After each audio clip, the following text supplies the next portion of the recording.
Guys, ഇപ്പോൾ ഞാൻ വന്നിരിക്കുന്നത് നമ്മുടെ ഇൻസ്റ്റാഗ്രാമിലാവട്ടെ എവിടെയാണെങ്കിലും പോസ്റ്റ് ഇടുന്ന ടൈമിൽ എല്ലാവരും എന്നോട് ചോദിക്കുന്നത്, ചേച്ചി ഫേസിൽ പിമ്പിൾസ് ഉണ്ടായിരുന്നല്ലോ, പിമ്പിൾ മാർക്സ് ഉണ്ടായിരുന്നല്ലോ, അതൊക്കെ എങ്ങനെ പോയി, എന്തെങ്കിലും ട്രീറ്റ്മെൻറ്റ് എടുക്കുന്നുണ്ടോ അല്ലെങ്കിൽ എന്തെങ്കിലും ക്രീംസ് യൂസ് ആക്കുന്നുണ്ടോ എന്ന് ചോദിക്കാറുണ്ട്. അപ്പോൾ ഞാൻ ഒരു 4 months ആയിട്ട് യൂസ് ആക്കുന്ന ഒരു ക്രീമാണ്. എനിക്ക് നല്ല രീതിക്ക് റിസൾട്ട് തന്ന ഒരു പ്രൊഡക്റ്റാണ് നമ്മുടെ ലോക്കാർഡ് പ്രൊഡക്റ്റ്. എല്ലാവർക്കും അറിയാം, എന്നാൽ പോലും ഞാൻ ചോദിച്ചവർക്ക് വേണ്ടിയിട്ടാണ് കേട്ടോ ചെയ്യുന്നത്.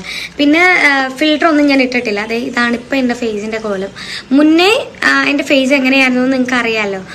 നല്ല രീതിക്ക് പിമ്പിൾസ് ഉണ്ടായിരുന്നു. ഇപ്പം എനിക്ക് പിമ്പിൾസ് വരും, പക്ഷെ ക്രീം യൂസ് ആക്കുമ്പോൾ പോവും. ഇതാണിപ്പോൾ അധികം പിമ്പിൾസോ ഒന്നുമില്ല, മാർക്സും ഇല്ല, എല്ലാം പോയി. നല്ല റിസൾട്ട് വരുന്നുണ്ട്. ഇത് വിത്തൗട്ട് ഫിൽറ്റർ ആയിട്ടുള്ള വീഡിയോ കേട്ടോ. നമുക്ക് പിമ്പിൾ മാർക്സ്, പിമ്പിൾ വരുന്നവർക്ക്, സ്കിൻ ഡാമേജ് ഉള്ളവർക്കൊക്കെ നല്ല ഹെൽപ്ഫുൾ ആയിട്ടുള്ളൊരു പ്രൊഡക്റ്റാണ്. അപ്പോൾ ആക്ച്വലി ഇതൊരു പ്രൊമോഷനോ കാര്യങ്ങളോ ഒന്നുമല്ല. ലൈക്ക് ഞാനിത് എൻ്റെ ഒരു ഫ്രണ്ട് യൂസ് ആക്കി നല്ല റിസൾട്ട് ഉണ്ടെന്ന് പറഞ്ഞു. ഇപ്പോൾ പിമ്പിൾസ് ഉണ്ടല്ലോ, നീ ഒന്ന് ട്രൈ ചെയ്ത് നോക്കൂ എന്ന് പറഞ്ഞ് ഞാൻ ചെയ്തതാണ്. അപ്പോൾ 7 days ചലഞ്ചാണ് കേട്ടോ സംഭവം. നല്ല യൂസാക്കി തീരാറൊക്കെ ആയി കേട്ടോ. പിന്നെ സ്കിൻ വൈറ്റനിങ് പ്രൊഡക്റ്റ് ആണ് ആക്ച്വലി ഇത്. അപ്പോൾ നമുക്ക് പിമ്പിൾസ് ഉള്ളവർക്കും നല്ല ഹെൽപ്ഫുൾ ആയിട്ടുള്ള ഒരു പ്രൊഡക്റ്റാണ്.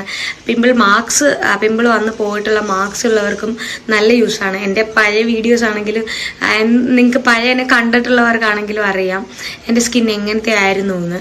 അപ്പോൾ ഇപ്പോൾ ഉള്ള മാറ്റവും കാര്യങ്ങളും എല്ലാം ഓൾ ക്രെഡിറ്റ് ടു ലുക്ക. അപ്പോൾ ഞാനപ്പോൾ അവരുടെ സ്ഥിരം കസ്റ്റമറാണ്. അപ്പോൾ ഞാൻ വേണമെങ്കിൽ അവരുടെ പേജ് താഴെ മെൻഷൻ ചെയ്തേക്കാം, നിങ്ങൾ കയറി ചെക്ക് ചെയ്യുക. നമ്മൾ അഫോർഡ് ചെയ്യുന്ന റേറ്റിലാണ് പ്രൊഡക്റ്റ് ഉള്ളത്. ബൈ.